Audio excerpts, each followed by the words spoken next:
Good morning to you on this Tuesday morning. It is June the 2nd.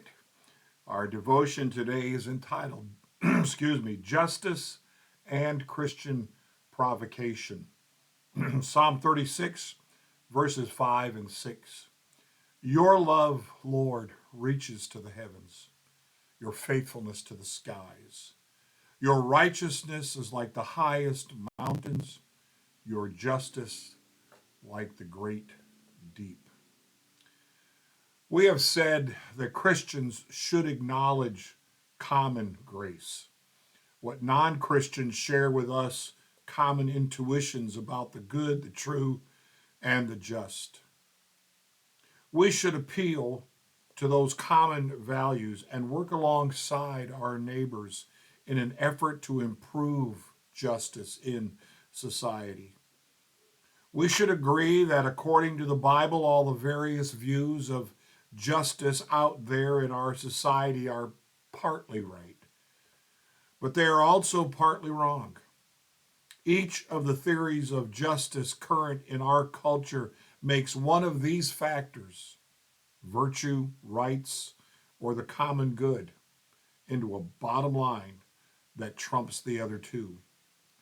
However, the biblical understanding of justice is not rooted in any one of these, but in the character and being of God Himself. This means that no current political framework can fully convey the comprehensive biblical vision of justice.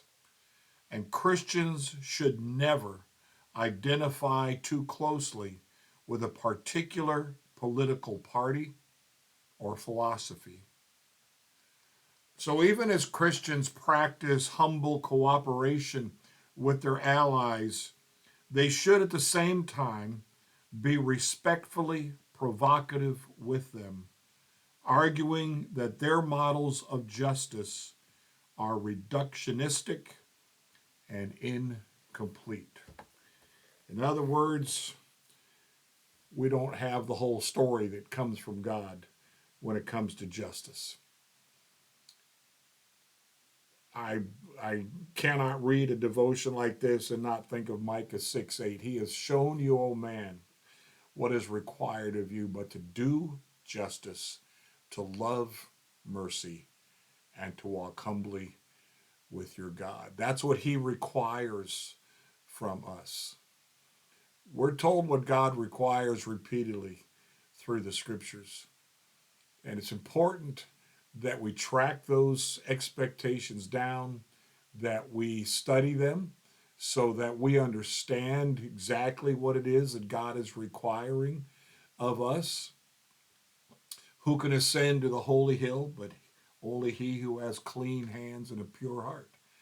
Another requirements for us in our walk with God and in the way he has shown his mercy, his grace, his justice, his love, all those things that we're called to have as well. Again, in reading these things, I'm really struggling with what Suhaili and Jorge are going through. I wonder what they think now of what's being done to them in our country. It's not just them; it's so many others who've come, yes, across the borders, but legally so with them. We all know them. We love them. We know how wonderful they are. Um, they've been a part of our church for 3 years now, 3 years plus, and we need to be praying that the type of justice they get shown is God's justice. That whoever is going to be the lawyer, the representative for them in this process will have their heart and mind touched by the Lord. That somehow in some way he will send a dream to the lawyer who will represent them and try. Hopefully, I pray with all my heart, hopefully, get them a fair trial, a fair hearing, to do his best or her best, as the case may be. I think it's a guy, um, that what he shows them will be real justice, what he helps them to find in this nation about which we are singing in our cantata for the end of June. As we sing that in practice on Monday nights, I just wonder what they're thinking as we sing those things. And I want my country to be fair. I want my country to be open to those who don't deserve to be sent back, don't deserve to be punished, don't deserve to be called names or have lies spoken about them about who they are and what are the kinds of things they're doing. They are a great family, and I want them to get justice. And Mr. Keller here would tell us we got to be a part of that. Somehow, some way, we have got to do what we can do, praying for them, fasting and praying for them came across my mind tonight at choir practice, and just lifting them up before the Lord, encouraging them. I thought today, throughout the day, as I thought about them, um, 23rd Psalm, even though they will go through this difficult time that might be referred to as the valley of death,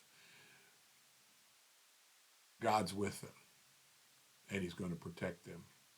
And we want to pray that kind of prayer. We want to offer up those kinds of prayers to the Lord, that he would lead, guide, protect, and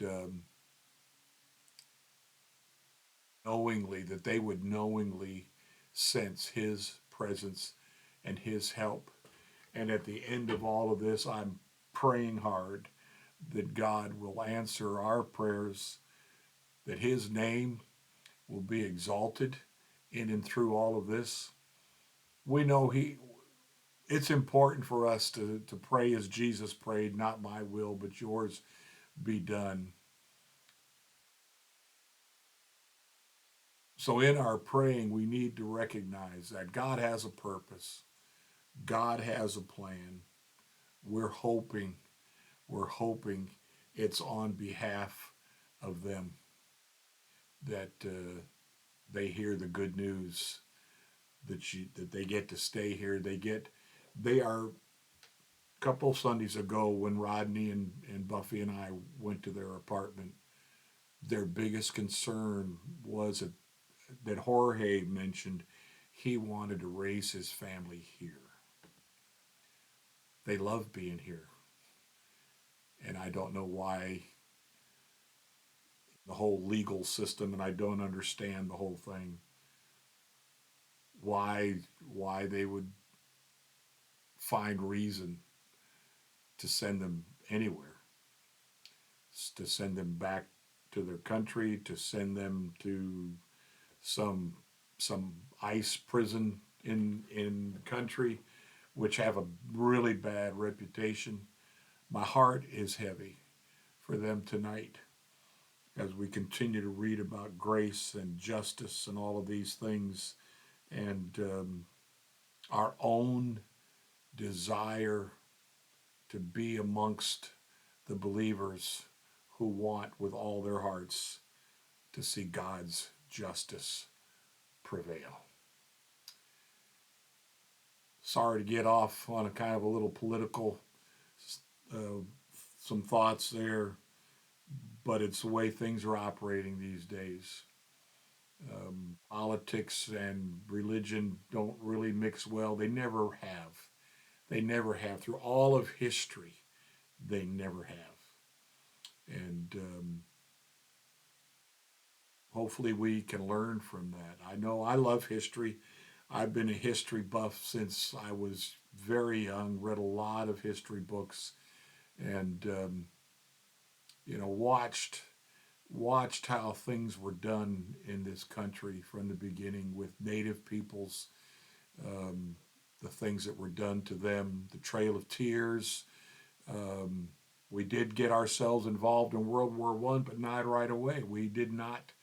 Our government did not want to make a commitment to that, and the same thing happened in World War Two. We withheld our helping our European neighbors, and it took an attack on Pearl Harbor by the Japanese to kick us in the rear end and get us motivated.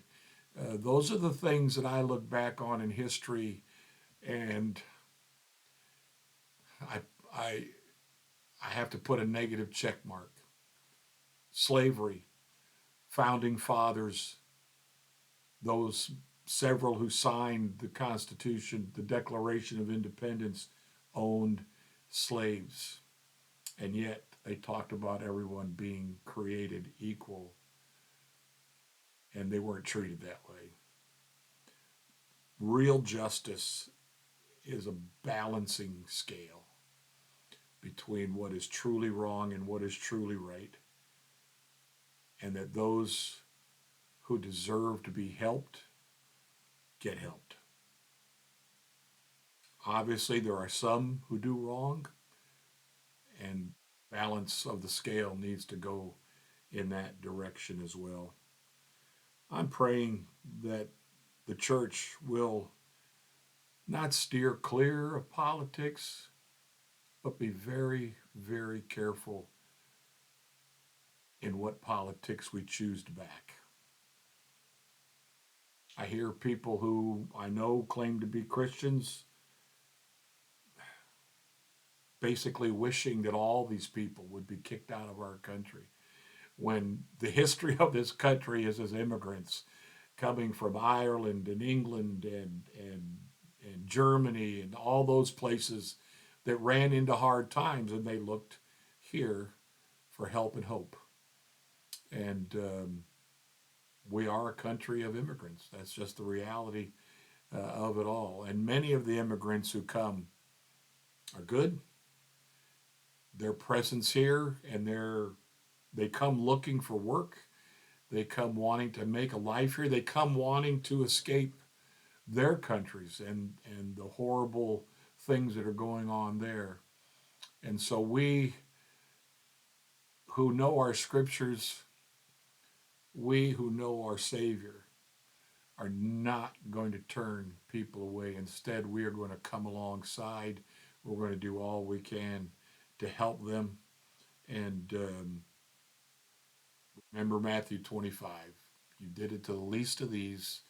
If you did that to the least of these, you did that to me. Hopefully, we can not hear those words on Judgment Day as pertains to the goats. We want to be sheep that hear the words that recognize that we were treating others as we would want to treat Jesus as well. Thanks for listening to me this morning. Have a blessed day, and reach out to others.